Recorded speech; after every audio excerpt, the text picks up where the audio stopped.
Hey, everybody, it's Howard and Randy back here with the BAT podcast. And today we have a special guest, Zach Beatty, here on our team. We are in BAT HQ right now.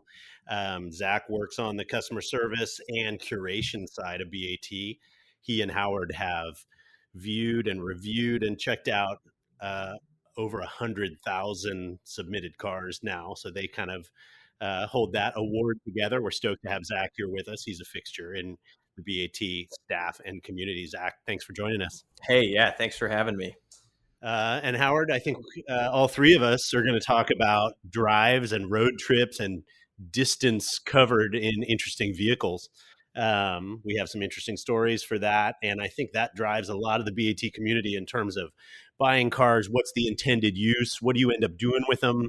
And some of the best stories out there are from not just driving around the block, right? Driving across the state, driving across the country, driving across the desert. And there's all different ways to do that. So definitely want to hear you guys and your experiences on that. And then we can, just kind of talk about what's maybe upcoming in our lives and what we want to be doing. No, I love this topic. And yeah, road trips. I mean, even if you don't identify as a car person or even care very much about cars, you can still love getting in the car and going on the road trip. So I think it's, very applicable to people listening and maybe people who aren't. So we got a lot to go over today. I mean, types of cars, routes we've taken, cannonball runs, everything in between. So I think it's going to be pretty neat.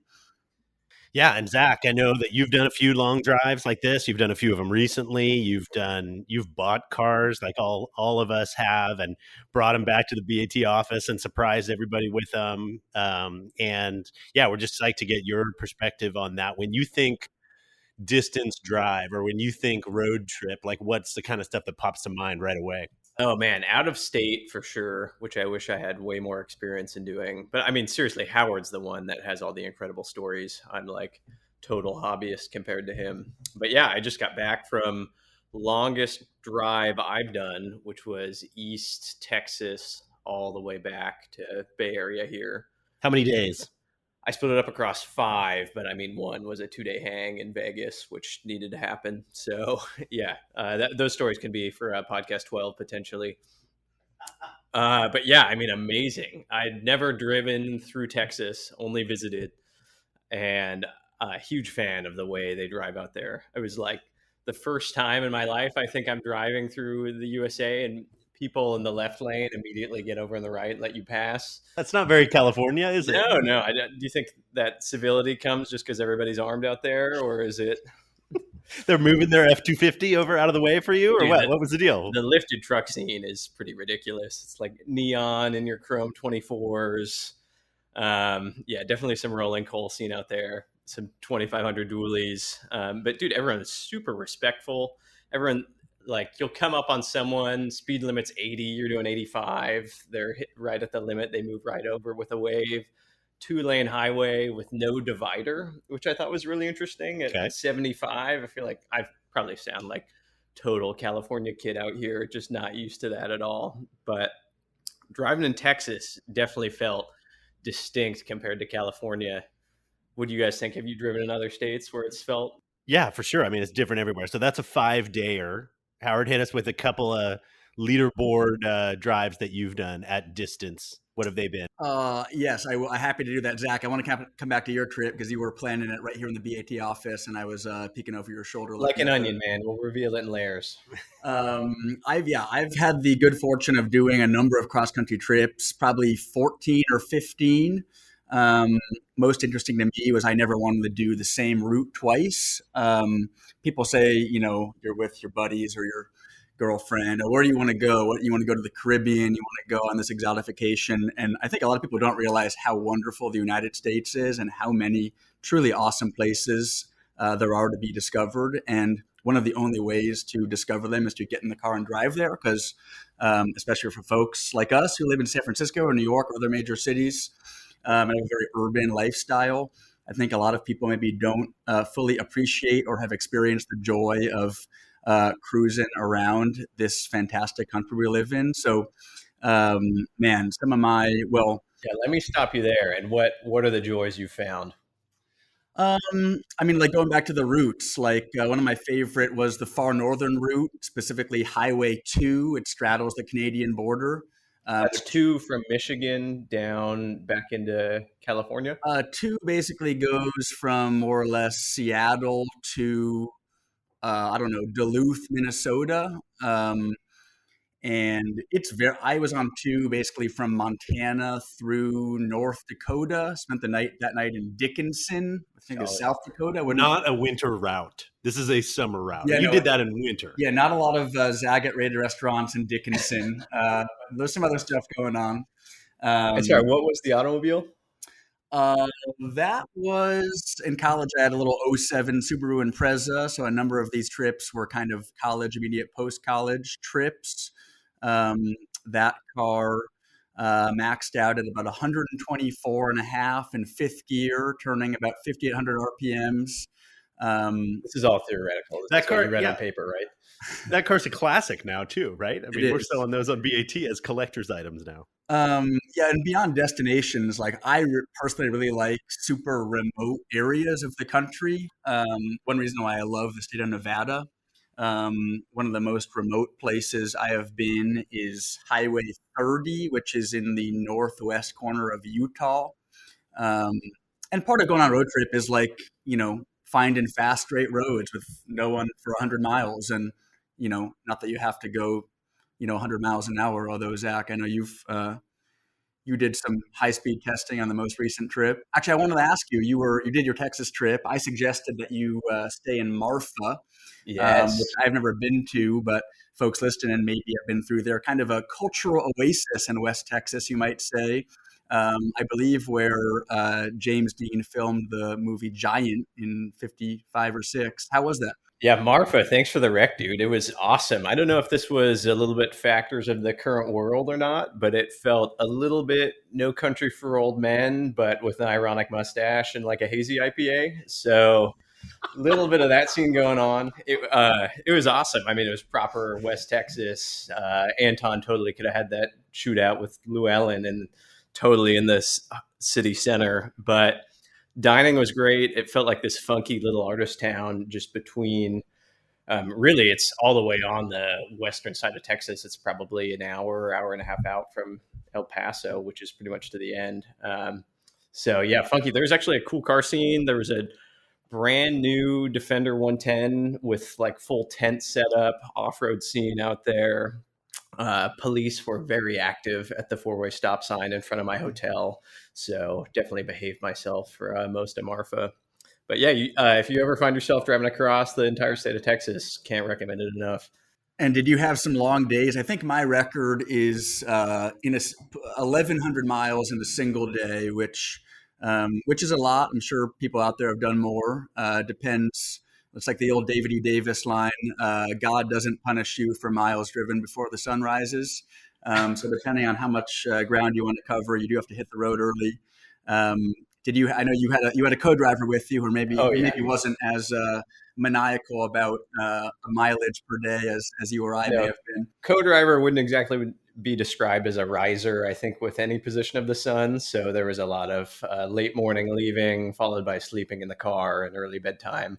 But And you did some high speed runs in the kind of late model Porsche you were driving, and I think you told me that your co-driver at one point you looked over and you were not going slow, and she was just asleep. So no, I think yeah, Instagram was actively being pushed onto the internet while I saw a high score on the trip for sure. So, but hey, man, I mean, late model Porsche, it's like a 15-year-old car. It's the perfect car for the receding hairline I'm going through right now. So, And there's something, and Randy knows about this. We all are very comfortable in. I love being in the car for long periods of time, and the car is just a great place. Like conversations happen, and on a road trip, you're sitting there with your driver for 10 hours a day or 72 hours a week if you're on the road. And I've had some good road trips with my dad, Randy. I know you've done a number of similar stuff. What stands out to you in your experience? Well, I mean, some of them have been, you harken back to like family road trips, right? I mean, we had a W123 300 TD wagon that my folks dragged us all over the place in, right? Driving that thing state to state, going skiing in the snow in that car.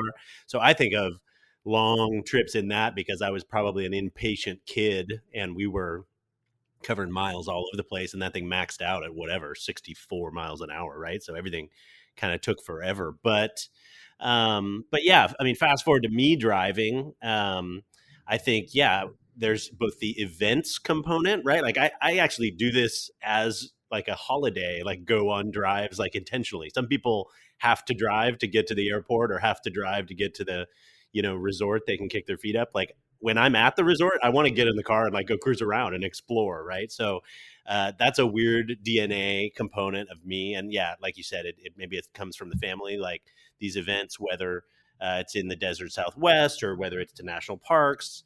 It is oftentimes with my dad, and yeah, and you're in the car, and okay, so there's going to be 7 hours in the car today. That's a long time. I can't hold up a conversation for 7 hours, so you go through some quiet zones, right, where you're just kind of in your head and listening to the engine that's hopefully running right. And then something crazy will happen and it'll spur some crazy conversation that'll last an hour and you don't even know where that hour goes. Or you have some gas stop and the weirdos cruising around the gas station become the subject matter for the rest of the afternoon. I think Howard's got a couple stories on those weirdos. There's weirdos out there, right? But I mean, it's so cool. I was actually listening to another podcast about a guy who's sort of creative, running a company and creative, and he's talking about how you like fill up the tank, right? You can't just be creative, have no experiences, and then try to either lead people or come up with cool product or do anything. You got to get out and have the experiences that then dictate what kind of things you stand for. So I love this sort of refill your own personal sort of invigoration around seeing things I've never seen. So Howard talked about Highway 2, right? What are some of your favorite experiences that you've had or favorite roads you've driven? Some of them would be like things everybody's always heard of, right? Like the famous windy roads, right? Like you talk about whatever Highway 1 in California, or you talk about, Tail of the Dragon stuff, which I haven't done, but I've done some sort of adjacent to there near Road Atlanta on What road was that? BAT trip from Tennessee down to Georgia. There's this amazing run along the Chattahoochee River through the national forest and stuff. Got to do that with a bunch of old cars. And then, yeah, going to the Sun Road through Glacier National Park. There's so many roads around Oregon. You'd never think maybe Oregon as driving country, but it's so wet there. It actually reminds me of Germany quite a bit, where I've spent some time and gotten to drive. And yeah, and then you can talk about like European roads, which are absolutely next level from a engineering standpoint, which is a passion area of mine. So yeah, so many roads, some that you would expect, but then you know what? I mean, I've been crisscrossing I-80 from here to sort of Colorado quite a few times in my life, which is like a dead zone stretch through Nevada. You pass the penitentiaries and it has the sign that says, "Do not pick up hitchhikers." And it's just like, I mean, that is sort of resetting in a way, just kind of desert open road. It looks like a painting, right? With the like road that disappears over the horizon. And that for me is mixed up with this whole why I like cars thing. Cause it's just like, get out there and, point it and look at the map and figure out where you're going to go. And it's really invigorating. That seems like perfect Chrysler road to me. I'm a little curious, not to say you're old at all, but you've lived many years, I would say, in a short amount of time. How have your just sort of automotive tastes for longer drives changed over the years? I know you had that TII you used to rip around in back in the day. Now you're on the Chrysler, on the going to the Sun rally. Yeah, absolutely. I mean, yeah, I'm 43. People can look that up. I'm not totally ancient, but I'm getting up there.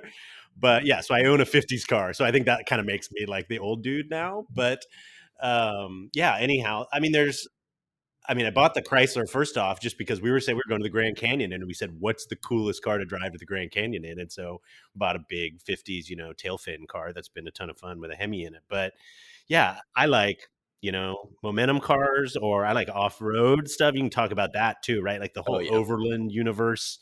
Those, I think a lot of the dream there is that people just kind of want to cut loose and go get away from anything tying them down. So they'd like build these crazy vehicles and go like want to go to Monument Valley like everybody on Instagram, right? So there's different motivators that different folks have. But for me, I can kind of do it solo, but I'm more of a sort of social driver, like what you did with a passenger. I would rather have a passenger there. I would rather have you guys in the car with me than me like go drive through Nevada by myself. I don't do a lot of solo driving, but I know people that do because it's like a totally get away from it all and like have nobody around. If I'm solo in my car, I want to be lead follow with some other cars and go have some fun that way. But that changes for everybody, right? And I think we see that in the BAT community, right? Like some people are, absolutely crazy and just racking up miles on these cars going all over the place. And some people are the polar opposite, right? They buy the car because their favorite thing ever is like, cleaning brake calipers or whatever. And that's like their way they spend their Saturdays, right? And there's no wrong way. But what we're talking about is the three of us really resonate on adding miles. And I always think that brings really cool stories up out of people.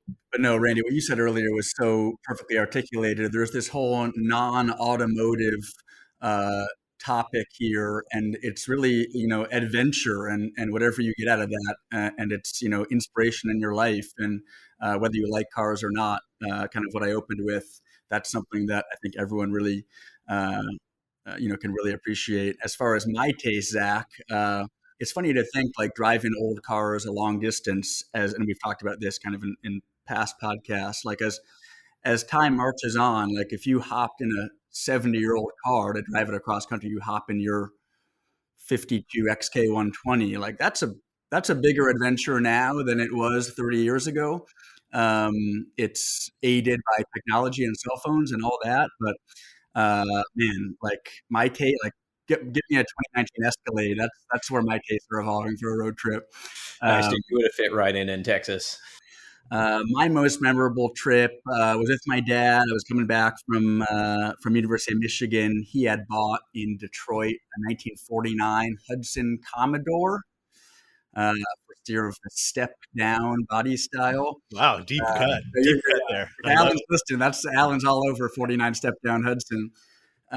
He had picked it up, and the plan was we were going to drive across country. And man, I think he handed over the wheel to me like outside of Chicago, and talk about baptism under fire. Never driven this thing before. That's the type of car where you do a lot of steering, driving straight down the road. And those old Hudsons, like the dashboard looks like a pre-war airplane. Like it's pretty cool. Crazy stories from that trip. Was in the emergency room in North Platte, Nebraska. I guess at the end of the spring semester, maybe had said goodbye to too many girlfriends and had a horrible case of strep throat the day before. And I said, hey, Dad, I think I have strep throat or something.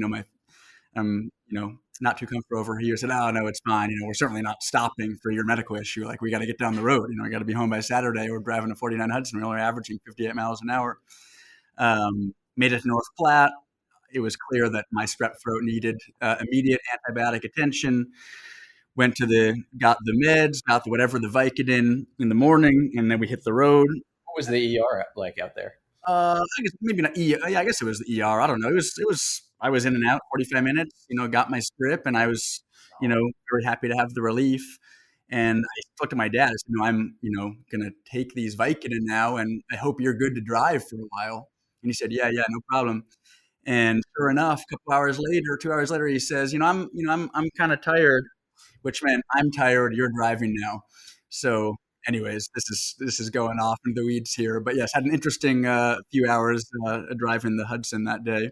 Nice. The fact that you're telling us the story today shows that you made it back just fine. So I'm glad you survived.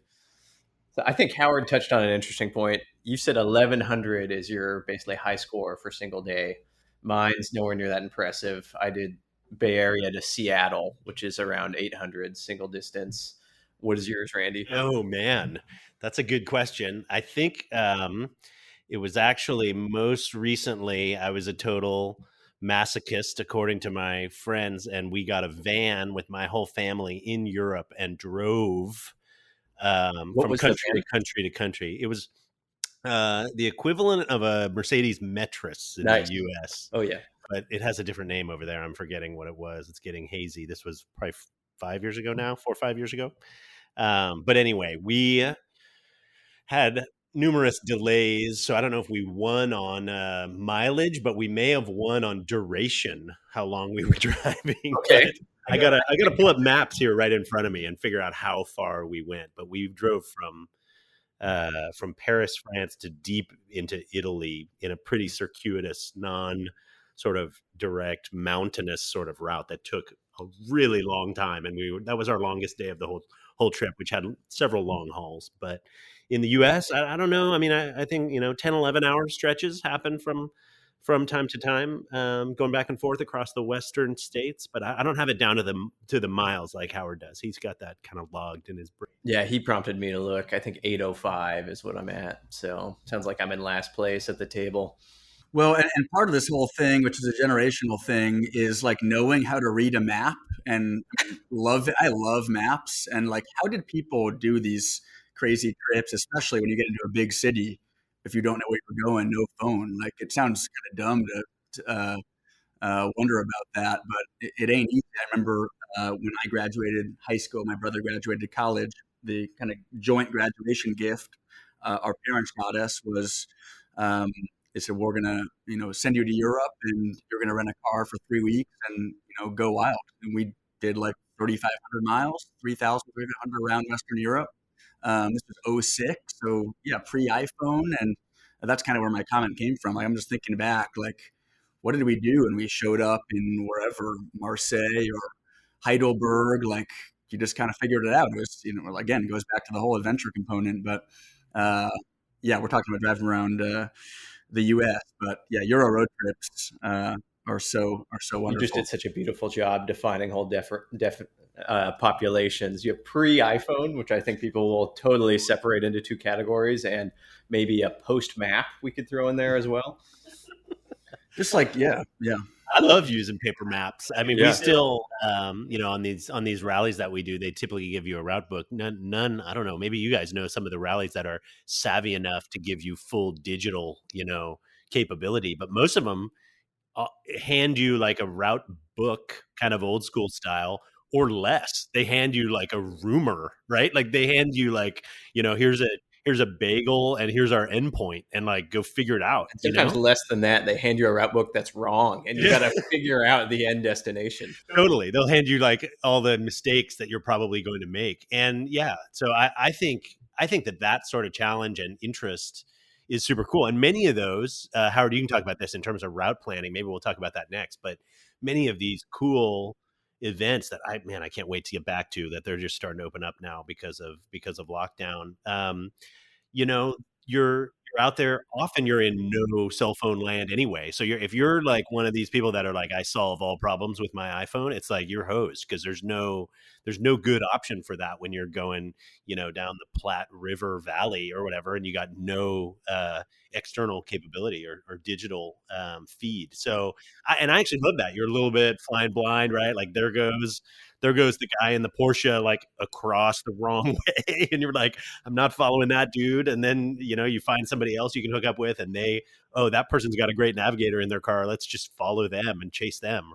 Some of that sort of stuff, where you don't really know how the day is going to unfold. I love all that. I I feel think like, it's great. yeah, we don't get very much of that just in general in life now. And I find, especially with those rallies and solo drives like you were talking about, that's one of the few times I personally can just completely unplug, because you have to drive, you have to pay attention to the road. All of your appendages are occupied doing a task. So you're not staring at your phone, you're not answering emails. And that like moment of zen, I think, is really what I get out of distance road trips. Having a sustained 8 hour break of not having to worry about anything digital is pretty fantastic, even more so on those events you're describing.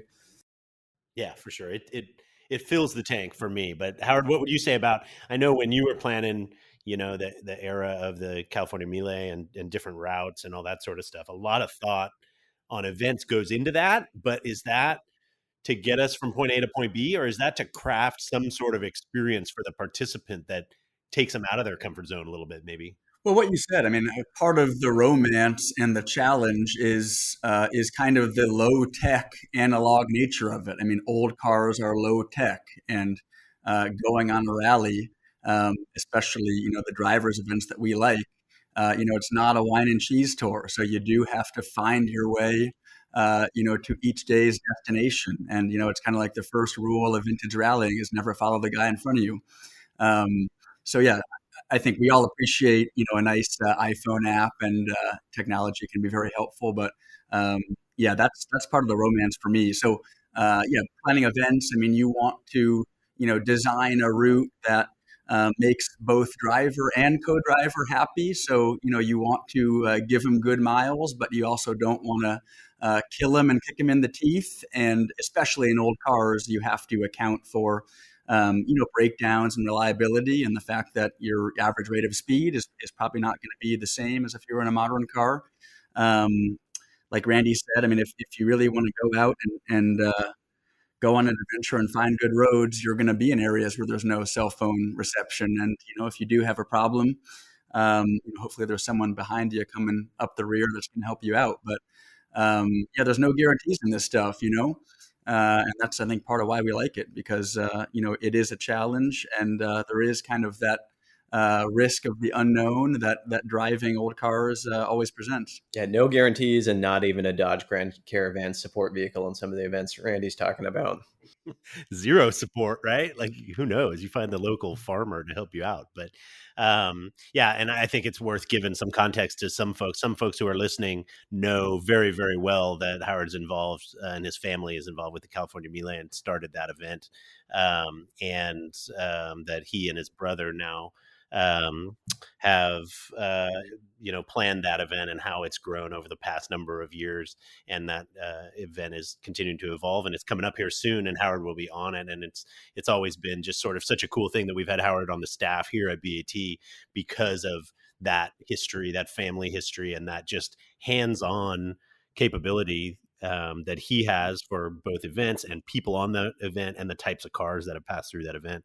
Obviously, have always been super cool. So how many years has the Mealing been going on? This is what year? This will be the 31st year, depending on how you factor in the canceled COVID year. But yeah, like what I was saying earlier, and thanks for bringing that up. In the first year of the Cal Melee in 1991, the average age of a car on the event was, call it 30, 32 years old. What's 32 years old now? NSX. Right? Yeah. And now, that car is 60 plus years old. So, the guys that drove a pre-war car in the 90s, well, it's probably no wonder that the amount of pre-war cars on the event, and any of these events today, is a smaller and smaller amount. Like, you have to be a real, sadomasochist to, drive a blower Bentley or a Type 35 Bugatti 1,000 miles on twisty roads. It's funny, even like driving a convertible, for example, like you drive a Cobra or a XK120 or whatever versus a closed car. At the end of the day, like, you're beat up, whether it's sunny or rainy. Like, it's just funny to think about how taxing driving old cars can be versus, I don't know. I guess people got beat up when they drove around in the 60s and 70s too. But something that I'm always thinking about, because we like doing all this stuff. And remind us what car you're taking this year. This year, me and my brother are driving a Giulietta Spider Veloce Alpha. Yeah, speaking of open cars, you ready for a beating? Yeah, we may have the top up for some amount, but of course the top, it keeps the sun out. But a good Alpha top, as they say, keeps out about 60% of the elements. Yeah, but that's an easy car. That's an easy car to sit in for a day or a week. What do you guys think about people buying cars on BAT that have this in mind, that they're going to go put a ton of miles on them? You think people are, I mean, obviously we sell some of these bananas examples with, 12 miles on a S2000 or whatever, right? Like, there's some cars that are, they're like decorative on some level, but I'm always stoked, right? We get the stories. Many of the success stories are like, "Hey, I'm flying in, and I'm going to pick this car up, and I'm going to drive it home. I've never laid eyes on the car." And a lot of rational people would be like, "You're a maniac. That doesn't make any sense," right? But some people do that over and over again. It's like how they spend their weekends, and they like orient their purchase around like where they want to go, right? Like you pick the town, then you pick the car, sort of thing. Do you think, yeah, just how do you think the minds of these folks are working that are buying cars on BAT? There's obviously all kinds, but particularly those with the mindset that they're buying it to really drive it and add miles. What sort of stories have you seen, or thoughts do you have on that crowd? Man, I'm big on the whole experience oriented movement. I think there's people that are just wanting to acquire an object, and then there's people that want to like use that object just for life experience. And that's really what you're getting at there. So for me personally, commuting through Toll Plaza every morning, like the coolest cars to see are the guy in the blue 2002 that's gridded up next to me with my AC blasting and radio and nav. Like, if anything, it makes me feel insecure. I'm like, oh man, I gotta start commuting in an older car so I can live up to everything I'm doing each day. But yeah, I think that's an awesome point. Event eligibility and really the question, what can you do with it? I think is fueling a lot of people's purchases in general, and all the better for it, in my view. We ask that sometimes, Howard, about race cars, right? You're like, what are you going to do with that car, right? What are you going to do with that Clabber Girl V6 swapped NASCAR thing that sold this week? That was a totally bizarre race car that like needed some work, and then you figure out where to go run it. But for street cars, But the graphics were perfect, right? You bought that car because of the awesome period livery, which I think everyone appreciated. I thought it was amazing. I was watching that one and dialoguing with some friends when it sold, and we all said we should have bought it. But yeah, just the mentality in terms of the stories we hear, and I love hearing more of them. And we try to foster more people giving us the story of like, what are you going to do with this car? Where's it going to go? Like, what the heck happened to that SUV that was purchased, or what happened to that 65 K code fastback? Like, where is that thing? And I always love keeping an eye out and updating stories and that sort of thing. But what do you think, Howard, about yeah, people that are buying and where they're using stuff and what's going on with all the cars bought on BAT? I mean, I think some subset of people want the full and immediate ownership experience for a car that they've lusted after for a long time, and doing the road trip when you buy it is the perfect way to do it. I mean, we most recently published a success story of a guy who bought an MGB in Florida and drove it back to Michigan. And I just pulled it up, and he did a great write up. But I think this summarizes the right mentality. Knowing the car was recently assembled and had hardly completed any miles, I wanted to start out easy. Anyways, this guy still bought a one-way ticket and planned to drive it 1,500 miles. But it's a personality thing too, right? And there's some people that like we talked about on some of these other pods. I mean, what you want to do with cars and how you want to use and enjoy them is wide ranging and to each their own. But you know, we're the type of guys, and a lot of people on BAT, they wanna hop in the car and do a cannonball run, and part of that is mechanical sympathy and having the right attitude, obviously. But yeah, Randy, I mean, if you hopped in something, you would bring a little uh, road trip toolkit, and you'd have a reasonable amount of confidence to fix something fairly basic to more severe if it broke. But that's obviously a component of driving old cars long distances is understanding that 100% reliability is probably not part of the equation. Yeah, that plus I ruin everything I touch, so bring that AAA card. But that's just personal experience on my end. Randy, I want to throw the same question back to you. What do you think of it all? Um, I mean, I think that people's phones in their pocket and the ease at which you take interesting photos these days, the whole Instagram and social media upswell has given people a lot of eye candy to say, I want to do that. Right. I mean, people ask all the time, like, why are these cars selling for so much money? And why are vintage Broncos selling for so much absurd cash? Right. And it's true. I mean, you just look at it. I mean, the data is there right in front of you every day on BAT and elsewhere.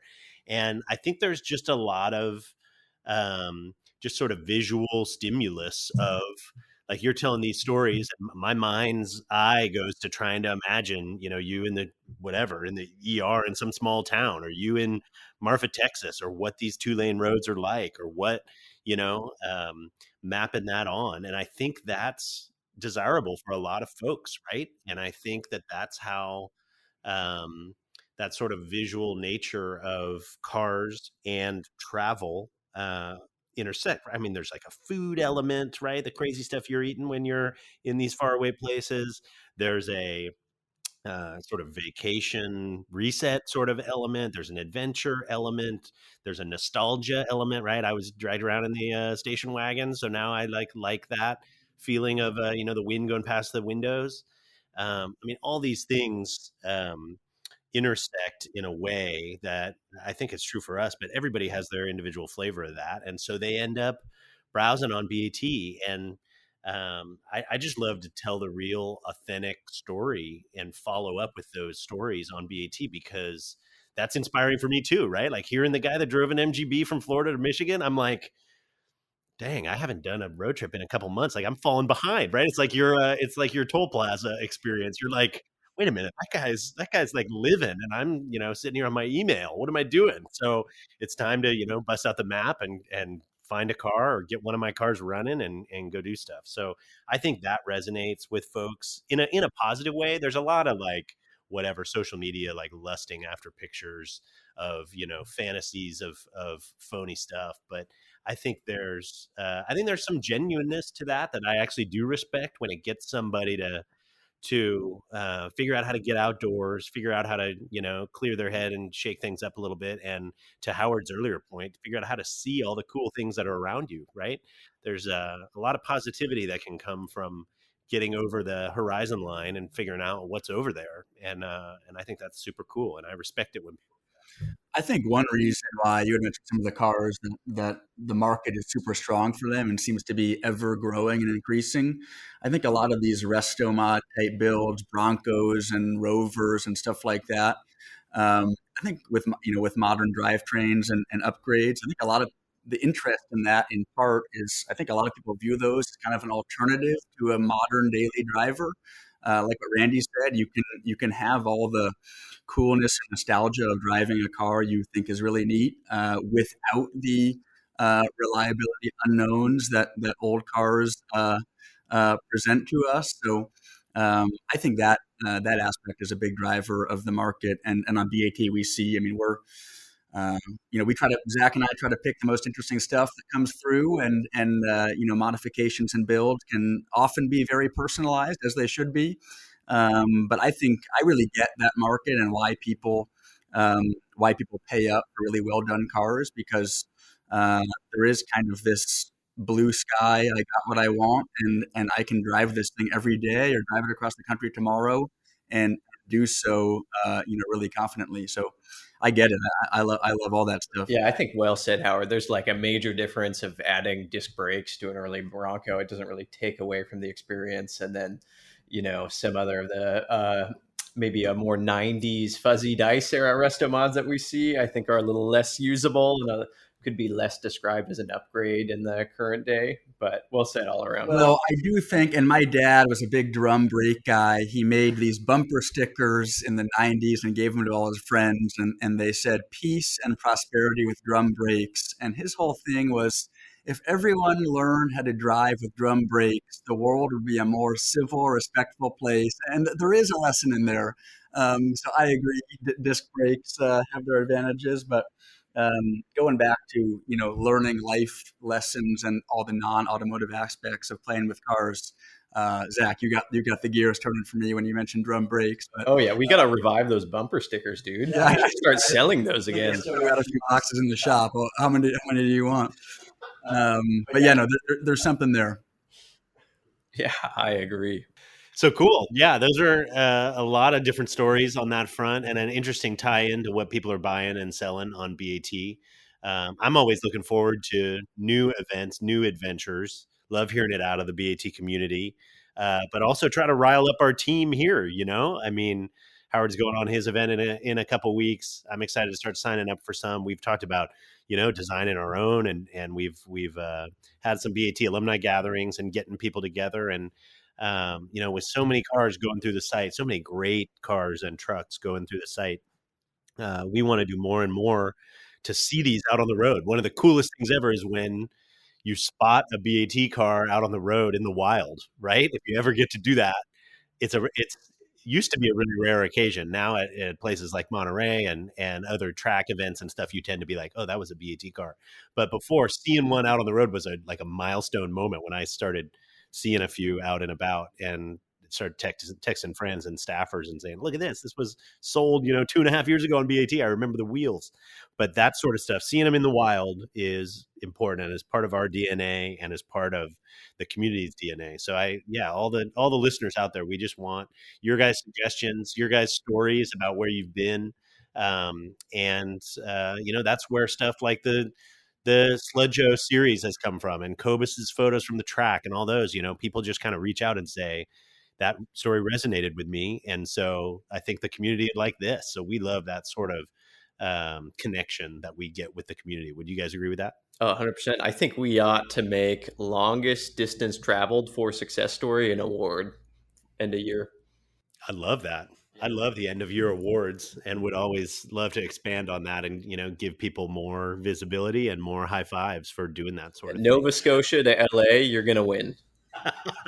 Right now, you're calling that? That's the winning route? I think so. Unless someone's going to Chile to Alaska, that's maybe the other route you could take.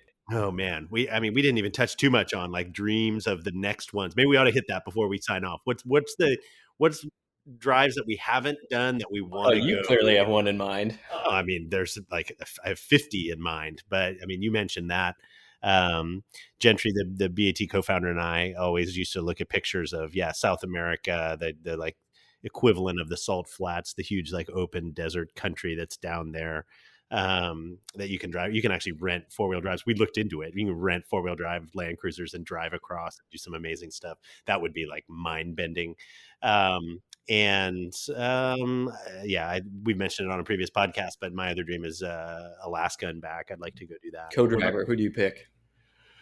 And I don't know who'd be willing. Somebody who brings, mosquito spray, whoever will do that, like we'll take them with. And I got to figure out what the car would be. But yeah, all of those. I would love to do it, I don't know, with buddies. I'd love to do it with you guys. I'd love to do it with my dad. I'd love to do it with my wife if she would put up with a long road trip like that in terrible conditions.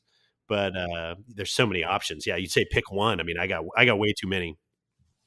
We've kicked around the idea, obviously, of doing a number of BAT events. We've now done a few of these alumni gatherings, and we love the people in the community that have taken those as an opportunity to come from very far away to come to an alumni gathering event. We've done here in California, Road America, Road Atlanta. We're going to do one in Indianapolis in the fall. So more info coming on that in the coming weeks and months.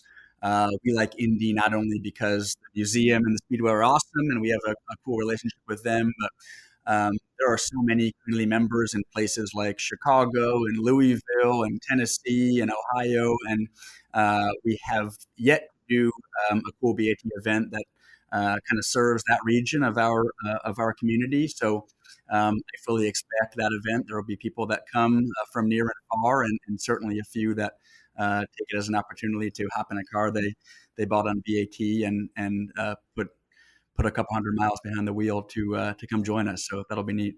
Agreed. Cool. Well, great being with you guys today. Zach, awesome to have you. Hey, thanks again. We want to have you back as much as possible. You don't have to fly to Texas to get an invite on the BAT podcast. New York to LA wants to be my next one, I think. Ooh, that would be a good one. Anyway, there'll be many more stories to share. So thanks for joining us, and we'll see you on the next podcast.